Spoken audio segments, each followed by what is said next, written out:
Hi guys, thank you for joining this video.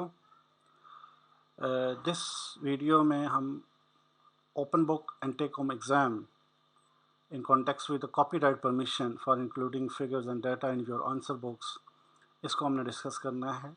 तो बुनियादी तौर पर जो आइडिया है कि स्टूडेंट को ये पता हो कि कॉपीराइट परमिशन जो हैं वो भी लेने होते हैं अगर आपने अपने आंसर के साथ उन चीज़ों को ऐड करना है जिन जिन चीज़ों को, और वो किसी की हैं, तो आपको विदाउट परमिशन वो चीज़ ऐड नहीं कर सकते।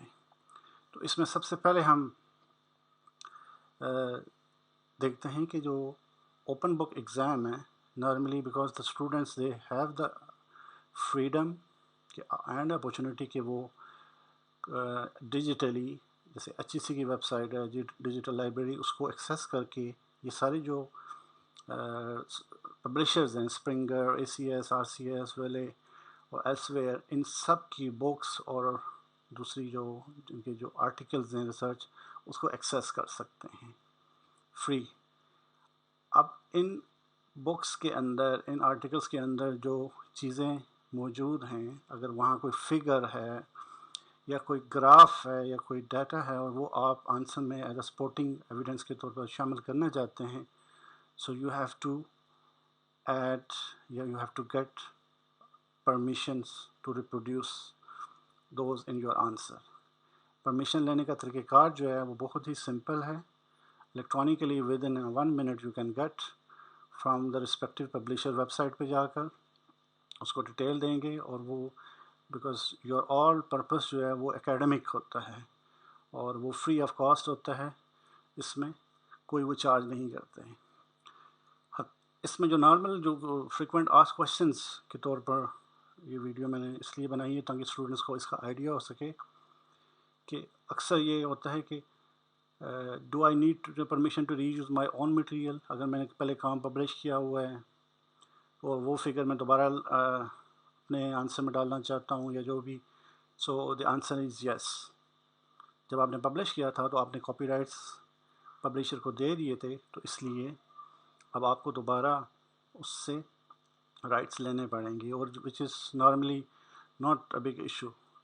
Do I need a permission if I alter a figure. अगर फिगर वो आपको अच्छी लग रही है और आप उसी से बना रहे हैं, तो again because your inspiration is from that book या आर्टिकल से है, तो आपको उसकी फिगर के लिए भी परमिशन लेनी पड़ेगी। बट अगेन ये डिपेंड करता है कि फ़िगर कितनी उससे सब्सटेंशियल, उससे कितनी डिफरेंट है। अगर बिल्कुल है तो फिर तो डेफिनेटली लेनी पड़ेगी। अगर उसके कुछ उसको आप अल्टर करते हैं और अल्टरेशन में भी अच्छा खासा कि वो बिल्कुल ओरिजिनल से नहीं मिलती, तो then you can use it as your own. Do I need to obtain the permission for cover art, जो किसी भी बुक के बाहर वाले फर्स्ट पेज पे होता है, तो ऑब्वियसली इसके लिए भी आंसर है yes.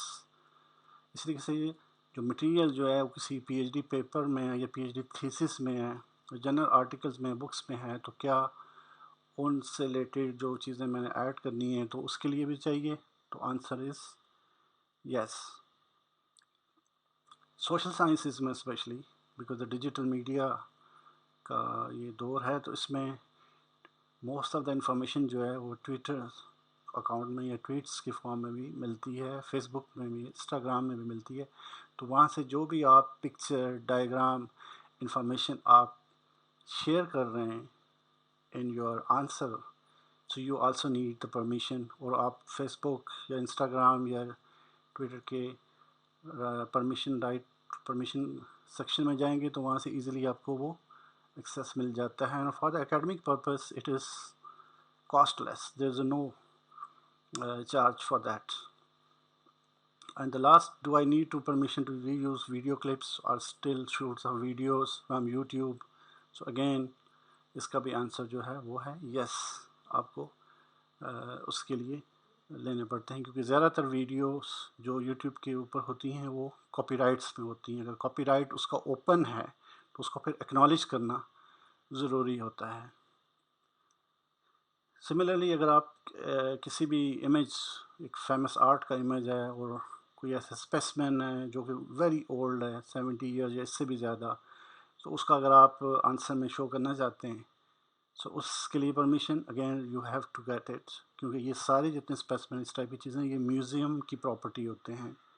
Even if you go in some museum they don't allow you take the photograph, تو because of that copyright issues.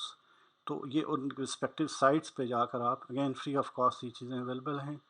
Do I need permission to reprint video games screenshot? Answer yes.